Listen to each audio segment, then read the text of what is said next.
Depuis quelques semaines, je vous parle d'une grande mission qui va avoir lieu sur la paroisse Sainte-Claire.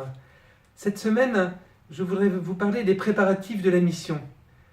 Et tout d'abord, je soulignais la semaine dernière dans mon éditorial que la mission, c'est d'abord un acte de foi, et puisque c'est Jésus qui m'envoie, eh bien, il me donne les moyens d'accomplir cette mission.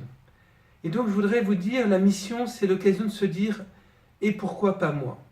Je peux quand même essayer ». À tous les paroissiens, puis à tous ceux qui voudront se joindre à nous, je voudrais dire « Venez et voyez ». Surmontez vos réserves, vos peurs, vos timidités. La mission n'est pas réservée à des spécialistes, c'est notre affaire à tous. Surtout, il y a bien des façons de participer à la mission. Bien sûr, il y a ceux qui vont annoncer directement la bonne nouvelle, mais que ferait-il s'il n'y avait pas de façon moins visible tous ceux qui par derrière prient pour la mission, ceux qui distribuent des tracts dans les boîtes aux lettres, ceux qui vont poser des affiches, ceux qui accomplissent les multiples tâches matérielles nécessaires à la mission. Chacun peut trouver sa place à la condition d'y mettre du sien et surtout d'oser franchir un pas en faveur de ceux qui sont loin de Jésus.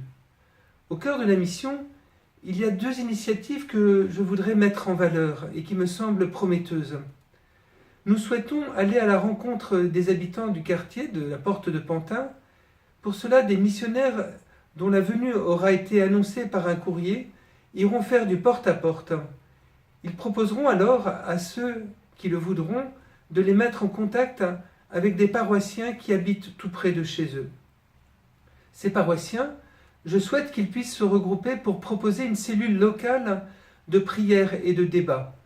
Ils y inviteront alors leurs voisins et ceux qui auront émis le souhait de poursuivre le contact lors du porte-à-porte.